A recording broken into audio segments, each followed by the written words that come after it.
할렐루야. 온 만물이 하나님을 찬양하는 이 복된 주일날 하나님 앞에 나와 예배하는 우리 모두에게 벅찬 감격과 기쁨, 은혜가 충만하기를 주님의 이름으로 축복합니다. 예수님께서 성육신 하셔서 이 땅에 오신 것은 물론 우리를 위한 십자가의 대속 사건 때문이지만 또 하나 우리가 기억해야 될 것은 이 땅에 오셔서 천국 복음을 우리에게 선포하신 것이죠. 예수님께서 하나님 나라의 이 천국 복음을 선포하셨는데 그 복음의 내용은 우리가 마가복음에서 보는 것처럼요, 때가 찼고 하나님의 나라가 가까이 왔으니 회개하고 복음을 믿으라 하시는 것입니다. 여기 이 복음의 증거에 있어서 가장 중요한 게 무엇이었을까요? 예수님이 우리에게 말씀하시고 싶었던 것이 무엇일까요? 그것은 하나님의 나라가 가까웠다라는 것입니다. 이것은 조금 더 우리가 더 좋은 방향으로 해석을 해보면 하나님의 나라가 우리에게 와 있다라는 그런 의미로 받아들일 수도 있습니다. 우리가 믿어야 될 복음은요, 나를 위해서 십자가에 돌아가신 예수님을 주로 믿는 것입니다. 그리고 그 믿음으로 우리는 하나님의 나라 천국에 가는 줄로 믿습니다. 그래서 이 복음은 바로 이 하나님의 나라를 바라보는 겁니다. 그리고 이 하나님의 나라 안에서 우리에게 제시되고 있는 것이죠. 그래서 예수님은 공생애 내내 바로 이 하나님 나라에 대해서 말씀을 하셨던 것이죠. 그렇다면 예수님은 하나님의 나라를 과연 어떻게 가르쳐주고 계신가요? 그리고 우리가 알고 있는 그 하나님의 나라는 과연 무엇인가요? 예수님이 말씀하시는 하나님의 나라와 내가 생각하고 있는 천국, 그 하나님의 나라는 어떤지 우리가 한번 오늘 이 본문의 말씀을 통해서 생각해 보려고 합니다.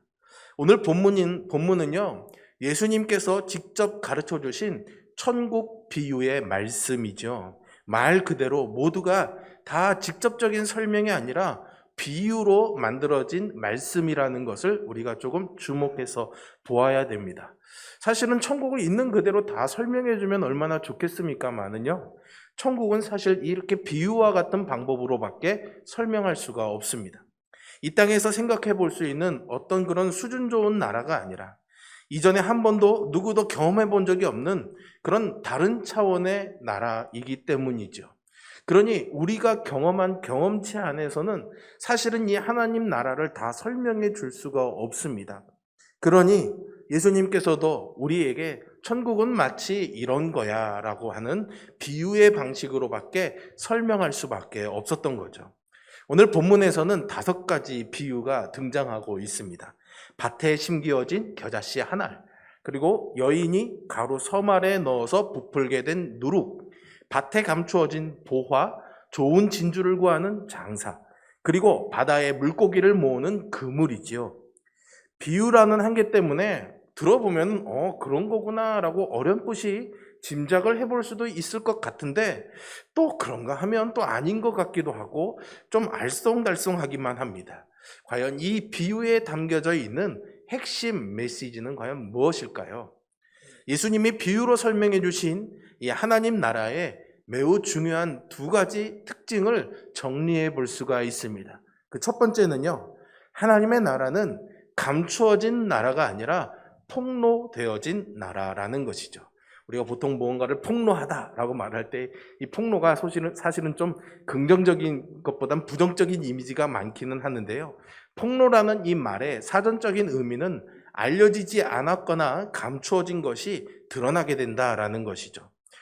감추어져 있는 상태가 아니라 이미 드러나져 있다라는 것이 이 폭로라는 단어가 주는 의미의 핵심입니다. 전에는 알 수 없었고 숨겨져 있었는데 이제 이미 드러나 버렸다라는 것이죠. 여러분, 성경에서 진리를 말할 때 이 진리를 말하는 헬라어 단어가 알레테이아라는 단어인데요. 이 단어의 원래의 어원의 뜻을 찾아가서 해석해 보면 그 뜻이 폭로되었다라는 의미를 가지고 있습니다. 그러니까 진리는 무엇입니까? 폭로되어진 것입니다. 누군가에 의해서 알지 못하던 것이 드러나게 된 것, 그것이 진리의 의미인 것이죠. 그래서 이 진리의 핵심은요, 감추어진 것이 아니라 드러난 것에 있다라고 그렇게 이해할 수가 있습니다. 사실 여러분 생각해 보세요. 꼭꼭 감춰두거나 누구나 알지 못하도록 숨겨둔 것은 진리라고 할 수 없습니다. 아는 사람이 아무도 없으니까는요. 알 수도 없고 경험하지도 못하는 것은 없는 것에 지날 뿐입니다. 오늘 비유를 한번 여러분 살펴볼까요? 겨자씨 한 알의 비유가 있죠. 겨자씨 크기는 아주 작습니다. 그런데 그 작은 씨가 그마저도 밭에 심겨져 있으니까 사실은 그 씨를 뿌린 사람 말고는 누구나 그 밭의 겉모습을 보고는 아무도 알아차릴 수가 없는 거죠. 그런데 이 겨자씨가 죽지 않고 살아가 있으면은 그것이 발화가 되고 싹이 나서 싹 튀어 올라오게 됩니다. 그때 사람들이 이 밭은 겨자씨가 심겨진 밭이구나라는 것을 알게 되는 거죠. 아무도 알 수 없었는데 뭔가 드러나면서 알게 된 겁니다. 가루 부대에 섞여진 누룩은 어떻겠습니까? 가루 속에 들어가 있는 동안에는 이 가루와 누룩은 구분되지가 않습니다. 누룩을 넣어둔 여인 말고는 아무도 부대 속에 누룩이 있는지 알지 못하죠. 하지만 곧 알게 됩니다. 왜냐하면 누룩이 부어졌다면 반드시 이 누룩이 그 가루를 부풀어 오르게 해서 부대 전체를 채우게 될 테니 말이죠. 밭에 감추어진 보화나 좋은 진주를 구하는 장사도 마찬가지입니다. 그저 이들이 아닌 다른 사람들에게는 그 밭이 평범한 밭이었을 뿐이고 그 진주는 평범한 돌덩어리에 불과했을 것입니다. 하지만 그 진가를 알아보는 사람에게 보화와 진주는 지금 폭로되고 있는 것이죠. 물고기를 모으는 그물도 마찬가지입니다.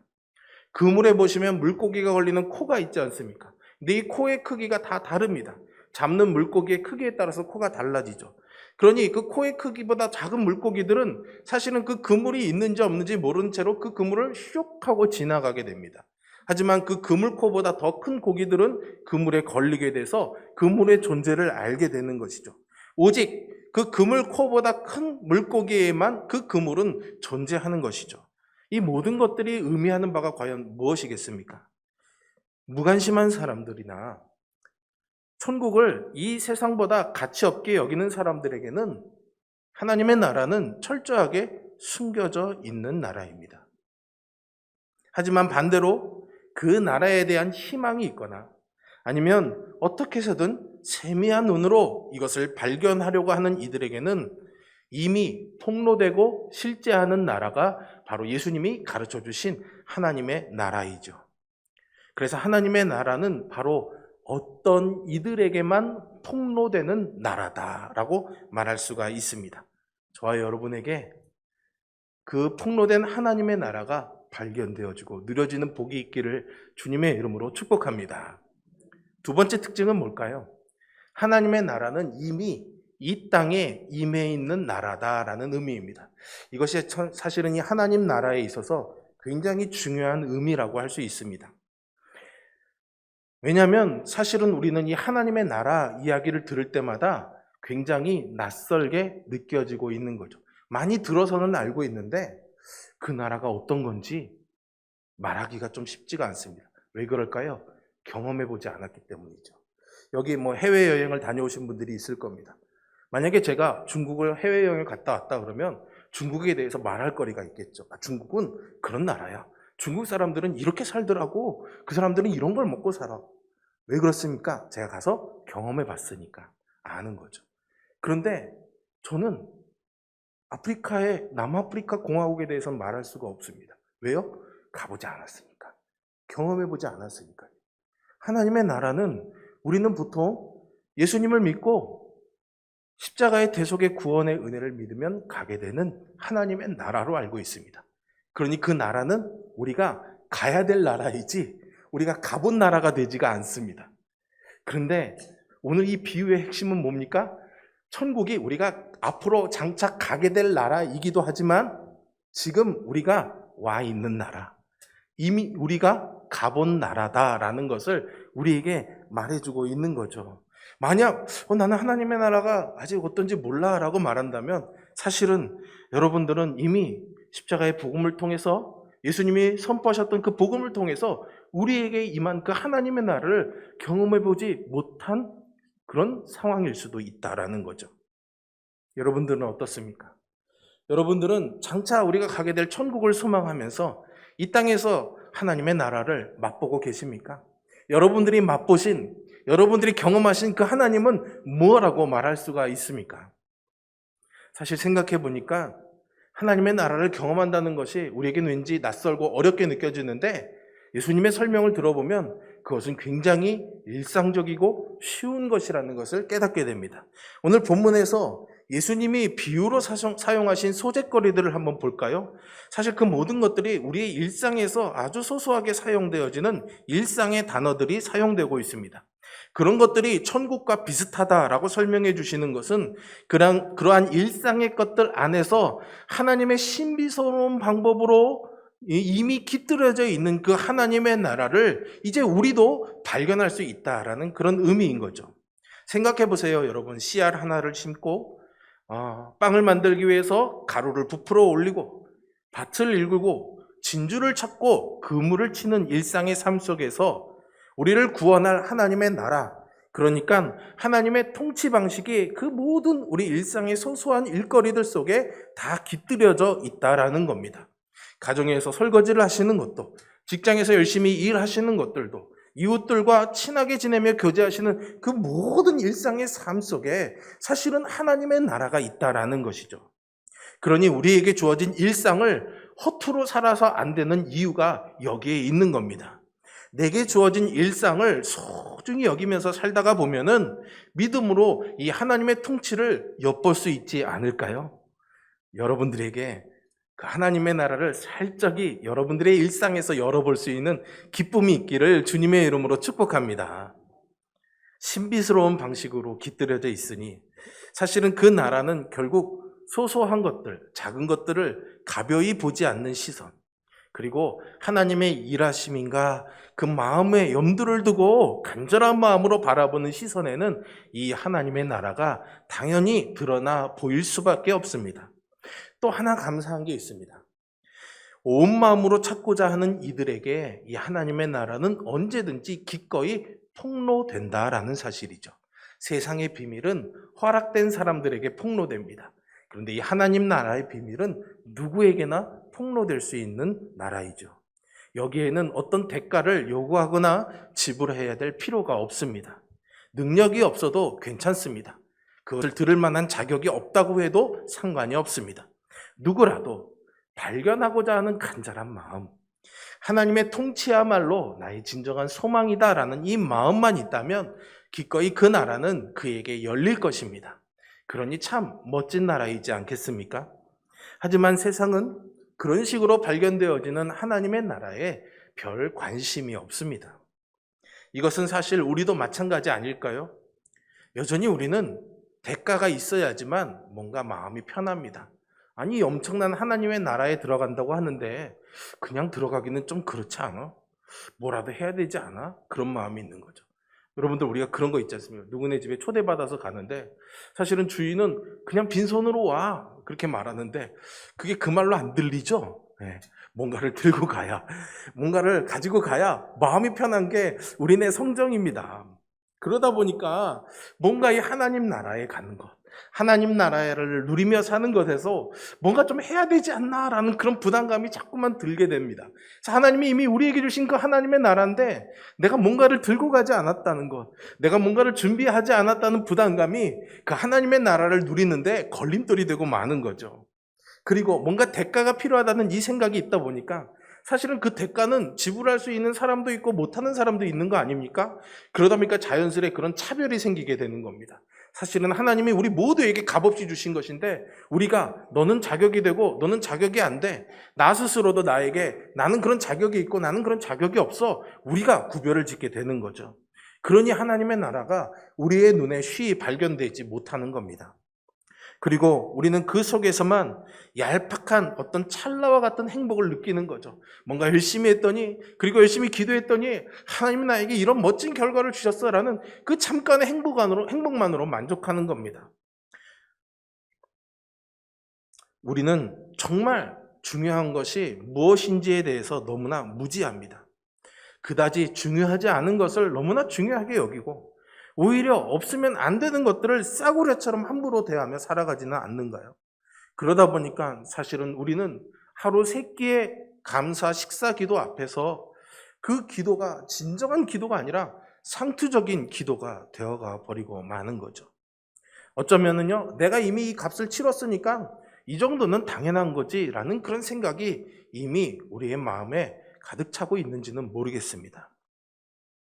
열왕기 3장에 보시면 성전을 잘 건축한 솔로몬에게 하나님이 꿈에 나타나셔가지고요, 소원을 하나 들어주시겠다라고 말씀하십니다. 잘 아시는 것처럼 솔로몬은 하나님 백성들의 송사를 잘 해결하기 위해서 지혜로운 마음을 구하죠. 하나님은 그 솔로몬의 마음을 기뻐하십니다. 그래서 그에게 지혜를 주셨을 뿐만 아니라 그에게 부귀와 영화도 덤으로 복을 주셨죠. 지혜를 구한 솔로몬이 참 대견해 보입니다. 그런데 우리의 마음은 어떨까요? 우리의 마음은 솔로몬이 지혜를 구한 그것을 참 대견히 여기면서도 눈은 여전히 어디에 가 있습니까? 솔로몬이 받은 부귀와 영화의 눈이 이렇게 슬쩍 가 있는 거죠. 그게 우리네 솔직한 마음 아닐까요, 여러분? 그렇다면 여러분들을, 하나님께서 여러분들에게 솔로몬과 같은 똑같은 질문을 하신다면은 여러분들은 정말 지혜를 구하시겠습니까? 네, 물론 지혜를 구하시겠다, 아멘 하시겠죠. 하지만 그 지혜는 어쩌면 부귀와 영화라는 덤으로 오는 복을 얻기 위한 지혜는 아닐까요? 그리고 그런 지혜를 구한 자기를 아주 기특하게 여기지 않을까요? 이것이 똑똑한 척은 하지만 정말 중요한 것이 무엇인지 알지 못하는 어찌할 수 없는 우리네 한계이며 우리의 실존이기도 합니다. 꼭 필요하다고, 그것 없으면 안 될 것 같다고 하나님께 간절히 매어서 기도했는데 나중에 그것이 오히려 발목을 잡는 경우들도 있죠. 하나님, 나에게 이런 좋은 사람을 만나게 해주셔서 고맙습니다 라고 했는데 그 사람이 나의 마음에 큰 상처를 주거나 나에게 돌이킬 수 없는 악을 행하는 경우들도 있죠. 정말 중요한 것이 무엇인지, 정말 유익한 것이 무엇인지 알지 못한 채 자꾸만 그런 낭패와 실수를 경험하면서 허망한 걸음으로 터벅터벅 걸어가는 우리네 인생 걸음이 아닌가 하는 생각을 해보게 됩니다. 성경은요, 이 솔로몬의 이야기를 통해서 그가 지혜에다가 덤으로 부귀와 영화까지 얻었으니 그야말로 하나님께 복을 받은 사람이다, 솔로몬은 정말 복된 사람이다 라고 이렇게 말하지 않습니다. 여러분, 전도서와 잠언을 한번 보십시오. 성경 기자는 오히려 그의 인생의 결말을 하나님을 멀리하고 우상 숭배의 마음을 빼앗겨서 정말 덧없는 생의 허무 가운데 내몰리고 말았음을 정직하게 서술해 나가고 있지 않습니까? 더욱이 이 솔로몬 이후로부터 하나님이 다윗에게 약속하셨던 그 하나님의 나라는 한 나라가 아니라 남과 북으로 찢어지게 되는 아픔을 경험합니다. 그리고 그 두 나라는 끊임없이 우상 숭배하며 패망의 길로 달려가게 되죠. 이것을 통해서 이 솔로몬의 인생이라는 것이 우리네 보기에는 참 대단하고 대단한 복을 받은 것처럼 느껴지지만 하나님 앞에서 진실하지 못했을 때 얼마나 형편없는지를 가감없이 들추어내고 있는 겁니다. 부귀나 명예가 많이 쌓이고 주어지는 것이 복이 아니라는 분명한 메시지인 것이죠. 그렇다면 여러분, 우리 인생의 참된 복이 과연 무엇이겠습니까? 결론적으로 답을 먼저 말씀드리면 하나님만이 우리의 복인 줄로 믿습니다. 그래서 하나님의 나라가 내 삶에 이루어지는 것이 아주 중요한 겁니다. 그래서 예수님이 우리에게 가르쳐 주신 기도문의 첫 기도가 뭡니까? 하늘에 계신 우리 아버지요, 아버지의 이름이 거룩히 여김을 받으시고 그의 나라가 이 땅에 이루어지도록 기도하고 있는 것 아닙니까? 아마 이것을 모르고 있는 분은 여기 있는 최소한 초신자가 아니시라면, 어느 정도 신앙생활을 해오셨다면 누구나 다 알고 있는 사실이라 생각이 됩니다. 그런데 이게 머릿속에 그런 거야 라는 생각은 있지만 마음에 정말로 정말 그런 거지, 그래 나 이거 경험해봤어 라는 그런 의미로 다가오지 않는 그저 상투적인 그런 문장으로 남아있는데 안타까움이 있습니다. 창세기 29장을 보시면 제가 지난주, 지지난주에 계속 야곱에 대한 주제로 말씀을 여러분들과 나누었는데, 이전에 알던 우리가 알고 있던 그런 야곱과 다른 야곱을 조금 만나게 됩니다. 형 에서를 피해서 바단 아람이라는 외삼촌 라반이 살고 있는 지역으로 이 야곱이 도망가게 되고 거기에 머물게 되죠. 이 외삼촌 라반에게는 2명의 딸이 있었습니다. 첫째는 레아였고 둘째는 라헬이었는데, 야곱이 여기서 둘째였던 라헬에게 그만 한눈에 뿅 하고 사랑에 빠지고 맙니다. 아마도 라헬의 용모가 레아보다는 조금 더 나아 보였던 것 같습니다. 그러자 라헬을 아내로 달라고 외삼촌에게 요구하죠. 그러니까 외삼촌 라반은 자기 밑에서 7년을 열심히 일하면 그 대가로 라헬을 주겠다라고 약속합니다. 야곱은 성실히 약속을 지키죠. 하지만 외삼촌 라반은 야곱을 속이고 잔칫날 첫째 딸 레아를 야곱의 침실에 들여보내 이를 모르던 야곱은 레아와 하룻밤을 지내게 됩니다. 재밌지 않습니까, 여러분? 야곱의 인생은 자신이 갖고 싶은 것을 갖기 위해서 어땠습니까? 형을 속여서 팥죽 한 그릇에 장자권을 사고, 아버지를 속여가지고 축복 기도를 받는, 남을 속여서라도 자기가 갖고 싶은 것을 갖던 사람이었는데 이제는 되려 자기가 외삼촌에게 속임을 당했던 거죠. 결국 우여곡절 끝에 7년을 더 일해주기로 약속을 하고 이 야곱은 라헬을 아내로 맞이하게 됩니다. 여기서 조금 중요한 부분이 있습니다. 지금 여러분들이 보시는 말씀처럼 성경은 이 야곱이 라헬을 위해서 일해줄 때마다 7년을 며칠같이 여겼다라고 그렇게 말하고 있습니다. 우리는 보통 7년을 하루같이 여겼다라고 알고 있는데요. 이 히브리어의 욤이라는 단어가 있는데 이게 하루라는 뜻도 있지만 날들이라는 의미도 있습니다. 이게 굉장히 중요한 개념인데 오늘 제가 설명은 못 드리겠고 어쨌든 그것을 그대로 다시 성경에서 번역하면 7년을 며칠같이 여겼더라. 그렇게 야곱이 느꼈던 거죠. 7년을 2번 일했으니까 몇 년을 일했겠습니까? 14년을 일한 겁니다. 근데 그 14년을 며칠같이 여겼던 겁니다. 삼촌에게 속았다는 사실을 알고 나서 야곱이 얼마나 분했을까요? 내가 일한 이것이 얼마나 물거품이 됐다는 것이 허무했을까요? 그런데 야곱은 그 하루를 견디는 것이 마치 1년처럼 느껴졌을 법도 한데 오히려 며칠처럼 여겼다라고 말하고 있는 거죠. 속이고 채이고 넘어져 또다시 삶을 기대감과 기쁨으로 채울 수 있는 그런 상황으로 나아갔기 때문에 그러한 것들을 누릴 수 있는 가능성이 있었던 겁니다. 태생적으로 아까도 말씀드렸지만 자기에게 좋은 것만을 어떻게 해서든 차지하려던 야곱이었는데 그런 것에 익숙했던 야곱이었는데 그러지 않고 우직하게 기다리게 할 수 있었던 그 이유는 무엇일까요? 무엇이 야곱으로 하여금 그렇게 기다림으로 시간을 채울 수 있도록 그것을 기쁨으로 기다릴 수 있도록 했을까요? 뭐겠습니까, 여러분? 라헬이 좋았으니까 그랬겠죠. 라헬이 너무나 사랑스러웠으니까, 너무나 그녀와 결혼하고 싶었으니까 그것이 그로 하여금 그렇게 만든 거겠죠. 여기서 우리는 중요한 포인트를 하나 찾아낼 수가 있습니다. 아까 이 솔로몬의 이야기에서도 찾아볼 수 있는 내용인데요. 솔로몬에게 복을 주시던 하나님께서 그 복을 주시는 마지막에 솔로몬에게 이런 당부를 하나 더 하십니다. 열왕기상 3장 14절인데요. 내가 만일 내 아버지 다윗이 행함같이 내 길로 행하며 내 법도와 명령을 지키면 내가 또 내 날을 길게 하리라 말씀하시죠. 솔로몬에게 복을 주시는데 아버지 다윗처럼 내 길과 내 법도와 내 명령을 지켜라 라고 당부하시는 거죠. 솔로몬의 부귀나 명예가 사실은 아버지 다윗의 행함같이 하지 않았기 때문에 결국 비극적인 결말을 초래했던 겁니다. 하나님이 보실 때 요구하셨던 그 다윗처럼의 다윗이 행했던 것들은 하나님을 향한 사랑 하나뿐이었죠.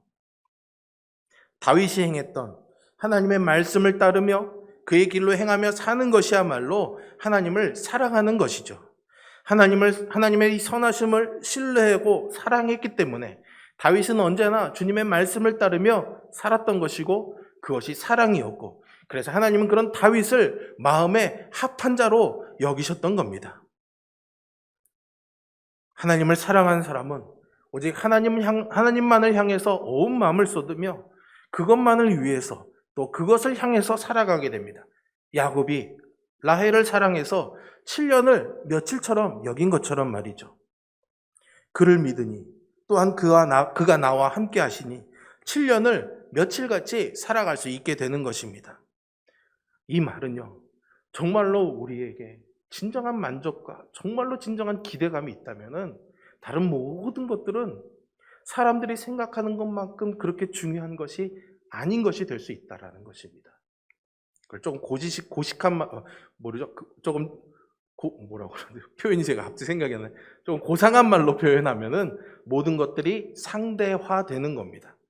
야, 사람들은 이거 없으면 어떻게 살아? 저거 없으면 어떻게 살아? 이렇게 막 말하는데 나는 이미 그 이상의 다른 것을 보고 있으니 사람들이 말하는 것만큼 그게 중요하고 가치 있어 보이지 않는 거죠. 그렇게 힘들어 보이지 않는 겁니다. 이것이 하나님을 사랑하는 사람의 특징입니다. 하지만 여전히 우리는 하나님을 믿는다면서 어떻게 살아갑니까? 사실 솔직히 해서 봅시다. 하나님만으로 만족한다는 말로는 살지 않잖아요. 하나님만으로는 부족하다고 생각하며 살지는 않습니까? 삶의 대부분을 그래서 하나님이 아닌 다른 것에 마음을 빼앗기고, 그러니 7년이 며칠이 아니라 되려 며칠이 7년인 것처럼 그렇게 힘들고 답답하게 살아가게 되는 거죠. 그것은 하나님의 나라가 없기 때문이 아닙니다. 우리에게 은혜가 없기 때문도 아닙니다. 하나님의 통치가 이루어지는 이 삶의 기쁨을 모르기 때문이고요. 이것은 그의 나라에 우리가 관심이 없기 때문입니다. 그저 그냥 죽어서 가는 나라로만 생각하기 때문이죠. 그러니 바라지 않습니다. 원하지도 않고 그냥 그때 가서 그때 누리면 되지, 거기서 멈추는 거죠. 우리는 이렇게 연약합니다. 하지만 여러분, 그런 연약한 우리, 실망할 만한 우리들이지만 낙심하지 않으셔도 됩니다. 그럼에도 불구하고 우리의 이 모든 가능성들은 전적으로 우리를 향하신 하나님의 사랑에 달려있기 때문이죠. 내가 하는 것이 아니라 하나님이 나를 사랑하시기 때문에 하나님이 우리 안에서 하시는 일입니다. 증거를 보여드릴까요? 레아를 기억해 보십시오. 야곱과 라헬만 주목해 보았지만 사실은 레아가 아주 중요합니다. 레아는요, 사랑 없는, 사랑받지 못하는 껍데기뿐인 그 야곱 남편을 평생 바라보며 살아야 했습니다. 어찌 보면 참 여인으로서 불행한 인생 아니겠습니까? 그런데요, 아버지의 사랑을 받고 싶었던 그 야곱에게처럼 남편의 사랑을 잃은 이 레아를 하나님이 사랑해 주셨습니다. 그래서 그녀에게 그 당시에는 남편의 사랑을 받는 복 있는 여인이라는 그것을 드러낼 수 있는 자녀의 복을 주셨던 거죠. 그래서 레아에게서 르우벤도 태어나고 시므온도 태어나고 레위도 태어나고 유다도 태어납니다. 오히려 야곱의 사랑을 받은 라헬은 아이를 낳지 못하죠. 하나님의 사랑을 레아는 받은 것입니다. 마찬가지로 헐벗은 우리들, 하나님의 사랑은 나한테 없어. 레아처럼 나는 하나님을 항상 바라보지만 도대체 내 삶은 하나님이 나를 사랑하신다는 게 뭐가 있지? 그렇게 절망과 낙심에 내몰려서 힘없이 살아갈 수밖에 없는 우리들, 그런 우리를 하나님이 사랑해 주십니다. 바울은요, 그것을 사랑하는 초대교인들에게 너무나 말해주고 싶었습니다. 그래서 로마서에서 이렇게 말합니다. 자기 아들을 아끼지 아니하시고 우리 모든 사람을 위하여 내주신 이가 어찌 그 아들과 함께 모든 것을 우리에게 주시지 아니하겠느냐. 아멘. 바울은요, 이 확신으로 가득 차 있었습니다. 주님이 자신의 삶에 찾아오셨다라는 말씀도 믿었고요. 주님 때문에 천국을 누리며 살 수가 있었던 것이죠. 그래서 내가 가난에 처할 줄도 알고 부유에 처할 줄도 알고 이런 것은 나에게 아무런 의미가 없어. 사람들이 귀하게 그런 여기는 것들도 나는 그냥 배설물만도 못하게 여기며 살 수 있어. 그렇게 고백하게 되는 거죠. 예수 그리스도 안에서 우리도 하나님의 사랑받는 자녀이죠. 세상 사람들이 보기에는 삶의 현실을 보면은 그저 깨어져 버리고 무언가에 내몰려 살아가는 우리들인 것 같은데, 여러분, 그런 우리를 위해서요, 하나님 앞에서, 하나님 우편에서 우리를 위해서 간구해 주시는, 또 무엇이 중요한지 알 수 없는 암담한 현실 앞에 내던져진 우리를 위해서 연약함을 도우시며 말할 수 없는 탄식으로 친히 간구하시는 성령님이 지금 우리와 함께 하신다고 성경은 우리에게 희망을 주고 있습니다. 날마다 씨앗을 심는 일이 권태로우십니까? 가루에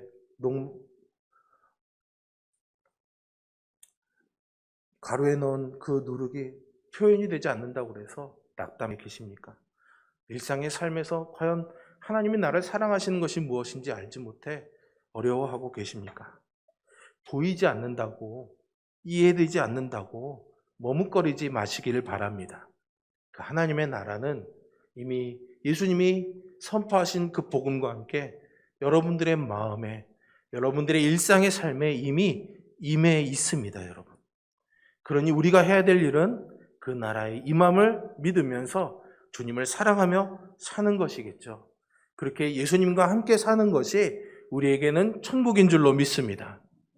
그래서 내가 사는 곳이 궁궐이든 초막이든 산이든 들이든 바다든 주 예수와 동행하니 그 어디나 하늘 나라가 되는 것이겠죠. 이 찬양이 여러분들의 입에서 즐거이 고백되어질 수 있기를 주님의 이름으로 축복합니다. 기도하겠습니다.